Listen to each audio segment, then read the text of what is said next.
هنا القاهرة. حذر فزر طبخين ايه؟ تحب اعمل لك عدس بالليه؟ طب كبش، طب بمبار، يبقى لحمة راس. في مشنكح؟ لا عايزين كباب وخضار سوتيه. كل أكلة وليها أصل وحكاية. لو كنت أكلة كنت هبقى بط بالفريك، عشان البط بالفريك ما بيحب الشريك. هات لنا انت بس ذكر بط نحطه في نص السفرة. والكل أكلة كمان تركاية. اللي بيحطي بالطين على الوش مش بيضة واحدة.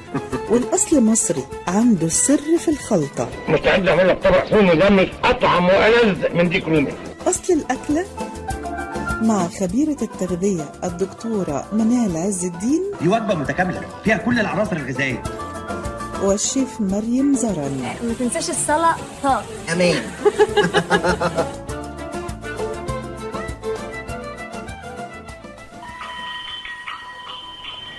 عارفة يا مريم، مصر بتتميز بطقوس وأجواء رمضانية صعب تلاقيها في أي حتة تانية بجد. يعني لما بنشوف بياع العرقسوس كده قبل المغرب وبيبيع العرقسوس والناس زحمة عليه، وحابة طبعا يبقى ده مشروبها المفضل على مائدة الإفطار، ولكن العرقسوس ليه ضوابط، ليه أضرار وليه فوايد وليه أضرار زي ما انتي قلتي. يعني مريض ضغط الدم المرتفع ما ينفعش يشرب عرقسوس، مريض الكبد، مريض الكلى، السيدة الحامل، لأن العرقسوس ليه تأثير زي تأثير الكورتيزون، بيحبس المية في الجسم. عشان كده الناس عندها اعتقاد لما بتشرب العرقسوس فهو بيقلل من الشعور بالعطش تاني يوم أثناء الصيام.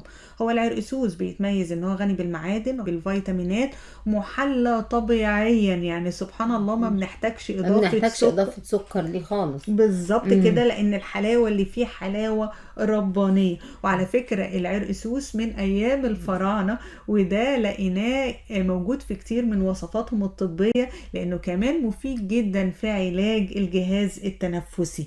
تقدري تقولي لنا بقى، طالما ليه فوائد صحية زي انه غني بفيتامين ألف وفيتامين بي وفيتامين ج، تقولي لنا ازاي نعمله بشكل صحي وسريع في البيت؟ اول حاجة هنجيب كوباية عرقسوس بودرة، وهنحط معلقة كربونات صوديوم عليه. البودرة متوفرة عند متوفرة عند اي عطار. تمام. وهنقلبها بايدينا، وبعدين هنحط مية في مية حبة حبة لغاية لما يبقى لونها اسود، نفس العجينة في ايدينا لونها اسود. تمام. هنغطيها كويس جدا 8 ساعات.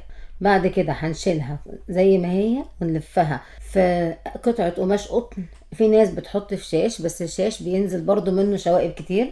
فقطعة قماش قطن نظيفة، وبعدين نحطها في مية ونسيبها 12 ساعة من بالليل للصبح. هو محطوط في القماشة بتاعته جوه 2 لتر مية، يعني كوباية العرقسوس بتعمل لنا 2 لتر. هو على فكرة بودرة العرقسوس دي عبارة عن جذور نبات العرقسوس. احنا بناخد منه جذوره، وهي اللي ليها قيمتها الغذائية. كمان الملك توت عنخ آمون لقوا في المقبرة بتاعته كان غاوي عرقسوس، يعني لقوا جذور.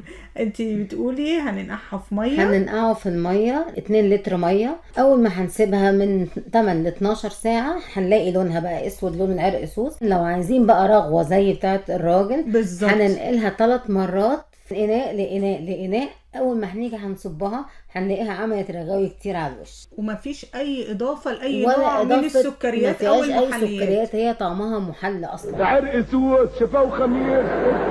عرقسوس بتترقص طولي على العرقسوس. مهم جدا واحنا اثناء الفطار ما نشربش الحاجات الساقعه قوي دفعه واحده، عشان ده طبعا بيعمل تقلص في المعده وبيخلي فيه عسر هضم ومشاكل في الهضم. كمان من المشروبات المهمة يا شيف مريم والناس بتنساها في رمضان شرب المية. نشرب من 2 ل 3 لتر في الفترة ما بين الفطار للسحور، لأن ده بيعمل عملية تروية وغسيل للجسم. فشرب المية من الحاجات المفيدة جدا. نصيحتنا للسادة المستمعين في كل حلقة من حلقات برنامجنا إن احنا ناكل وما نكترش، وفي صحتنا ما نفرطش. مش مهم تاكل غالي أو رخيص، المهم إنك تتمتع بالأكل. أصل الأكلة دكتور نظيرة. كلمة إخراج رانيا مجدي. كان نفسي أعزم أصحابي مش ياكلوا يتفرجوا بس.